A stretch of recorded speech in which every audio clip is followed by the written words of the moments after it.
비염 걸린 사람들 보면 비염이 잘 안 낫는 이유가 다 있습니다. 첫째는 면역 체계의 문제인데요. 예를 들어서 우리가 어떤 분은 복숭아 잘 먹는데 어떤 분은 복숭아 먹으면 두드러기 나는 분이 있잖아요. 그런 것과 같은 상황이라고 생각을 하시면 돼요. 그래서 어떤 원인 물질에 의해서 내가 비염이 일어나는 경우를 우리가 알러지 비염이라고 하는데, 알러지 비염이 심한 분들은 양방병원에 가면은 알레르기원 검사를 엄청나게 하고 오셔요. 그 중에서 개털, 진먼지 진드기다, 꽃가루 알러지다, 특히 봄철에 우리 송화가루, 거기 알러지가 많거든요. 그런데 이 세상에 우리가 지구에 살면서 지구를 떠나지 않는 한은 그 모든 물질을 우리가 차단하고 살 수는 없지 않습니까? 그런데 그 물질이 다 똑같이 이 공기 중에서 존재를 하는데 어떤 사람은 괜찮고 어떤 사람은 비염이 걸린단 말이에요. 그럼 결국은 그거는 나 자신의 어떤 면역 체계나 체질을 바꾸는 수밖에 없다는 거죠.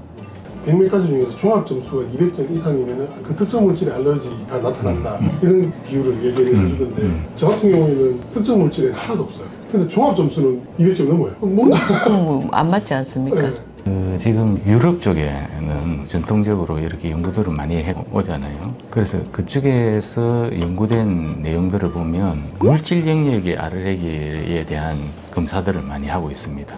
유럽의 자료들이나 이런 쪽에 보면 정보 영역에 대한 진단을 하는 경우가 있어요. 그게 이제 조금 이제 생소하지만은 생체 공명 요법이라는 게 있습니다. 특히 이제 독일에서 많이 발전돼 온 요법인데, 저희가 이제 그 요법을 알기 위해서 전에 이제 독일에서 세미나 할 때 저희가 참석을 하고, 어떤 정보 영역에 대한 걸 모르고 있으면은 그냥 물질 검사만 해가지고는 테스트상에 안 나타나는 수가 있어요. 그래서 저희가 이제 거기 가서 놀란 것이, 알레르기나 어떤 그 질병에 대한 치료를, 이런 어떤 그 정보 영역에 대한 치료, 그걸 요즘 뭐 대체학이라든지 이런 쪽에서 이야기하는 무슨 에너지학이라든지 주파수학이라든지 뭐 여러 가지 어떤 방법들이 그거하고 좀 약간 그 통하는 그런 내용인데, 근데 이미 독일에서는 생체 공명 치료 요법이라는 것이 국가적으로도 인정된 요법이더라고요. 독일에도 보험 제도가 있는데 그 보험 혜택에도 들어가고, 그 다음에 그 치료를 하는 생체 공명 치료사라는 직업도 있어요.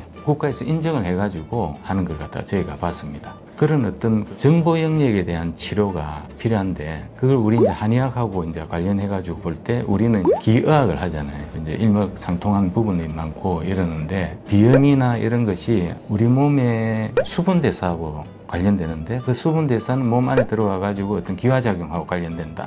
그래서 그 기가 약해지면은 면역하고 관련되는데, 그래서 우리 한방에서 이 면역과 관련되는 장부가 폐, 그 다음에 이제 소화기 계통의 비장, 밑에 콩팥, 신장. 그래서 폐비신 요 세 장기하고 3초라는 개념이 있는데, 그 3초 개념하고 그런 어떤 부분들을 같이 살펴보면서 면역계의 어떤 기능들을 올려주면서, 그래서 외부에서 문제를 일으키는 그런 부분들, 그 알레르기 같은 경우에 우리 환절기 때 많이 일어나는 것이 일교차가 심해지고 몸이 거기에 빨리빨리 반응을 견디는 어떤 몸이 있을 거고, 그거 이제 혼란이 일으켜가지고 그 파장이 문제가 생기면서 우리가 환경 스위치라는 이야기 했는데, 그 환경 스위치가 방작용하면서 면역 질환에 문제를 발생시키는 그런 문제들이 있습니다. 그래서 그런 것들은 조금 더 이런 어떤 정보 영역의 치료 방법이 필요한 거로 봅니다.